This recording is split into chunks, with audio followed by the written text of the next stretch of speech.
आप तो इस पीढ़ी के बच्चे इस दर्द को नहीं समझ पाओगे।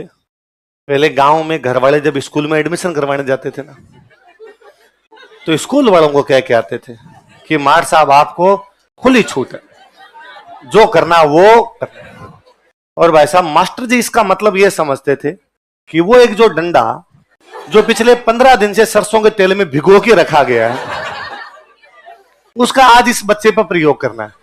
क्या कूटते थे भाई साहब, भयंकर रियो मार मार के नीले कर दिया करते थे पीछे। दो प्रकार के मास्टर हुआ करते उन दिनों में, एक वो जो क्लास में कूट दिया करते, वो बड़े बुरे लगते। एक बहुत अच्छे मास्टर होते जो ऑफिस में ले जाके कूटते, मारते बुरा थे वो ना, बहुत बुरा मारते थे, पर वो भले थे कि किसी के सामने ह्यूमिलेट करना।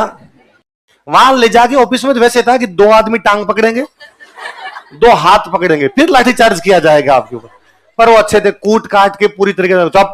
अब बच्चा रोता, पर ऑफिस दूर होता तो रोने की आवाज भी सुनती। तो पानी पी, मुंह दिलाते, पानी पिलाते, बैठ। थोड़ी देर में सुबकियां उबकियां बंद हो जाती, फिर आजा क्लास में। अब क्लास में आता तो दोस्तन पूछते, पर बंदा इतना यूं पक्का होता था बंदा।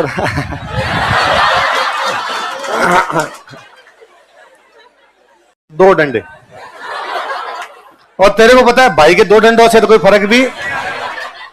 मास्टर जी समझ रहे होंगे, एकदम मार लें, 2 डंडों से क्या फर्क पड़ता है। अब भाई ये तो कैसे बताए कि आज मैं रात को ऐसे नहीं सो पाऊंगा, ऐसे ही सोना पड़ेगा पूरी रात मेरे को।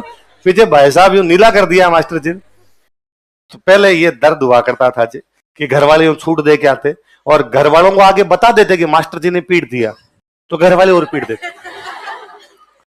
तब मुझे कई बार लगता है कि आजकल घर वाले कितने केयरिंग हो गए हैं, बच्चों का कितना ध्यान रखते हैं। बच्चों के कोई थोड़ा सा यूं कर दे तो घर वाले मम्मी पापा समेत जूतों के जाके चढ़ते हैं, हमारे लाडले राजकुमार के कैसे हाथ लगा दिया आपने। और मुझे इससे भी बड़ा जोरदार तो ये लगता है कि घर वाले बच्चों की इज्जत देते हैं। मतलब घर वाले बच्चों को कहते हैं आप इधर आओ। मैंने कई बार बताया कि मेरे को यदि मेरे पापा कभी ये कह दे आप इधर आओ, मैं हार्ट अटैक से मर जाऊं। मुझे लगे आप तो मेरे पापा नहीं हो, आप में कोई ड्यूअल पर्सनालिटी आ गई है और या गड़बड़ हुई है कुछ ना कुछ, तो डॉक्टर के पास दिखाते हैं आपको। ऐसे कैसे कह सकते हो आप। आजकल यहाँ घर वाले आप इधर आइए, जैसे ही पापा आते हैं बच्चा जाके झूल जाता है, डैडी आ गए, डैडी आ गए। अपने भाई साहब ये तो था ही नहीं, पापा अंदर, अपने बात अपने अंदर तो एक म्यान में 2 तलवारें, या तो पापा रहेंगे घर के अंदर या अपने रहेंगे। तब मैं आजकल देखता हूँ कि आजकल यार घर वाले कितना ध्यान रखते हैं ज्यादा। इसलिए जब बच्चों का इतना ध्यान रखना शुरू किया, इसलिए बच्चे की थोड़ी सी भी टेंशन आती है वो घबरा जाता है। वरना पहले कभी फील नहीं होता था कि कोई दिक्कत है, छोटी मोटी दिक्कतों को बंदा कुछ समझता ही नहीं था, क्योंकि उसने ऐसी कई दिक्कतों का सामना किया होता था।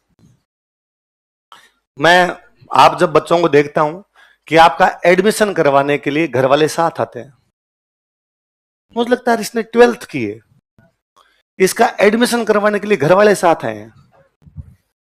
और घर वाले यूं पूरा पीजी देखेंगे, तुम्हारा खाना कैसा मिलता है हम खा के टेस्ट करेंगे। खाने दो रे, मरेगा तो है नहीं, कैसे भी मत चिंता करो, अपने आप रह रुआ जाएगा। पर घर वालों ने इतना ज्यादा ध्यान रखना शुरू कर दिया। और वो बच्चे जिनके मम्मी और पापा दोनों एडमिशन करवा के गए, पीजी देख के गए, महंगे से महंगा पीजी करा गए, वो 10 दिन बाद में आकर था मेरा मन नहीं लगता और मेरे ये भी दिक्कत आ रही है, ये भी दिक्कत आ रही है। वरना पहले घर वालों का एक काम था कि पैसे ले, तू जाने तेरा काम, जा सिमरन, हमारा तेरे से कोई लेना देना। मैं 10th क्लास पास की थी, 10th के बाद घर वाले बीकानेर छोड़ के गए, तो सामान लेके उस दिन आए थे, तब घर वाले सामान रख के गए, एक रूम दिलाया किराए पे। अब का मतलब मकान मालिक से बात की, मेरा सामान ऊपर रखा, 15 मिनट बाद पापा ने कहा मेरी बस है, अब तू जाने तेरा कमरा कैसे जचाना है, किताबें कहां से लानी है कहां से नहीं लानी, तेरा काम जाने। अब मेरे को तो ये भी नहीं पता बीकानेर में बुक्स कहां मिलती है। मकान मालिक ने कहा हम दिलवा देंगे, मत चिंता करो। दूसरे दिन, अगले दिन सैटरडे था, उसके अगले दिन संडे था, तो सैटरडे को मैं क्लास बिना बुक्स की चला गया, रफ रजिस्टर लेके चला गया। संडे के दिन मैंने, स्कूल वालों ने कहा भाई बुक्स लेके आओ, मैं कल ले आऊंगा। मैंने मकान मालिक को जाके कहा कि भाई बुक्स कहाँ मिलेगी, उनका सीधे सीधे जाओ, आगे एक दुकान आएगी। अब शहर में सीधा सीधा भी खत्म नहीं हो रहा ना गांव में हमारे खत्म हो जाता दूर दूर जाके। अब मैं सीधा सीधा जा रहा हूँ, पूछता किसी दुकान कहाँ है, दुकान कहाँ। वो जुलाई में सेशन चलते, तो गर्मी पड़े, बीकानेर में वैसे ही गर्मी पड़े भयंकर वाली, तो भयंकर वाली गर्मी मैं पसीना पसीन हुआ। फाइनली एक दुकान पे पहुंचा, वो दुकान गंगानगर के कोई थे, उनकी दुकान थी। मैं उधर गंगानगर वाले बेल्ट में 10 तक पढ़ा हुआ था, तो मेरी बोली वो थी, टोन वो आती गंगानगर वाली। तो मैंने जैसे बोली तो जाके हिंदी थी मेरी तरफ से, तो पर हिंदी भी आती नहीं थी अपने, वो बीच में आती वो साथ में। तो उसने मेरे को जाते क्या गंगानगर का है, मैं गंगानगर का नहीं हूं, तो जिला तो बीकानेर लगता है, पर उस नहर वाले बेल्ट का ही हूं, आपने सही पहचाना है। हाँ बता, बैठ जा आराम से, पसीना वसीना पहुंच ले, पानी पी ले। पानी मैंने पिलाया आराम से। क्या चाहिए? मेरे को बुक्स चाहिए, 11th की साइंस की बुक्स चाहिए, मैथ सब्जेक्ट है मेरे पास, उनका मैं बुक्स वगैरह दे दूंगा। फिर उन्होंने मेरे को कई दरियों बिठा के, पहले क्या लोग ये भी कि भाई आपका कोई कुछ भी नहीं लगता, फिर भी आपको समझाना है। पहली बार आया भी, हाँ ध्यान रखना है। कौन सी स्कूल में? मैंने स्कूल का नाम बताया। उसमें विशेष ध्यान रखना है। क्यों? उसमें लड़कियां पढ़ती है। मैं इतना फूट रहा नहीं हूं मैं कि कोई चुरा के ले जाएगी वैसा, ये वाली आप टेंशन ही मत लो, अपने भी दूर दूर तक कोई जादू नहीं हो सकता ऐसा। पर मुझे लगता है उस आदमी को कितना स्नेह था मेरे से, कि मैं किताब की दुकान में बैठा था और उसने मेरे कहा तेरे पास पैसे नहीं हो तो भी मेरे से बुक्स लेके जाना, तेरे कभी टेंशन नहीं होनी चाहिए, यहाँ पे दूर से देख मैं तेरे गांव के पास का ही हूं और हूं। तो हम सीखते, इसे ह्यूमन बिहेवियर सीखते कि किसी आदमी से उधार भी कैसे लेनी है, किसी आदमी से आपको बात भी कैसे करनी है। स्टूडेंट को यहाँ पे एक दिन रुपए समाप्त हो जाए, उस दिन उसके ऑनलाइन नहीं आए तो उसके यूं लगता है कि मेरे पास पैसे नहीं है। यहाँ घर वाले 1 तारीख को रुपए भेजते, 10 तक तो समाप्त हो जाते थे, अगले 20 दिन तक उधार भी चलाए हुए हैं। और अड़ोस पड़ोस के सारे दुकान वाले जानते थे कि उधार देनी है, और अपने जितने रुपए आए आते सबसे पहले दुकान वालों का रख लो रे, बाद में खत्म हो जाएंगे और तुम दे दो, बाद में मैं उधार देते रहना। हम सीखते हैं किससे कैसे बात करनी है, किससे कैसे बिहेव करना है, किन परिस्थितियों के अंदर कैसे रहना है। इसलिए बच्चों के साथ में इतना लाड प्यार भी कभी नहीं करना कि बच्चे को छोटी सी भी घटना दुखदाई लगे।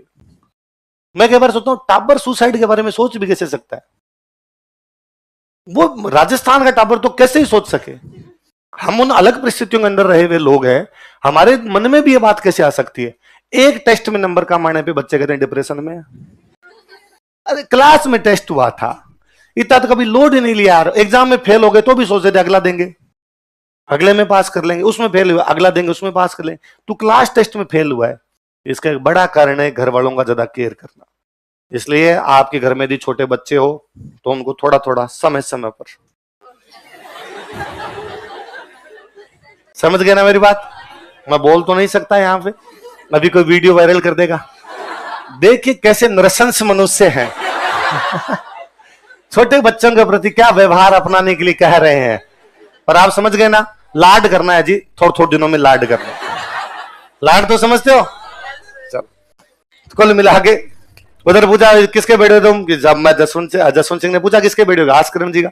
आस्करण जी ने कहा खुली छूट, आप जो दंड देना चाहो दो। पूछा जसवंत सिंह ने भाई कल क्या बात हुई थी, क्या कर दिया था, क्या नहीं किया था।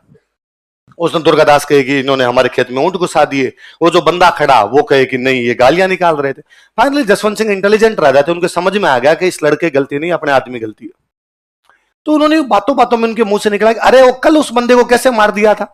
अब दुर्गादास की जो दूसरा भाग के आ गया था उस पर नजरें थी पूरी, ये भागा था कल गालियां निकाल के अपने को।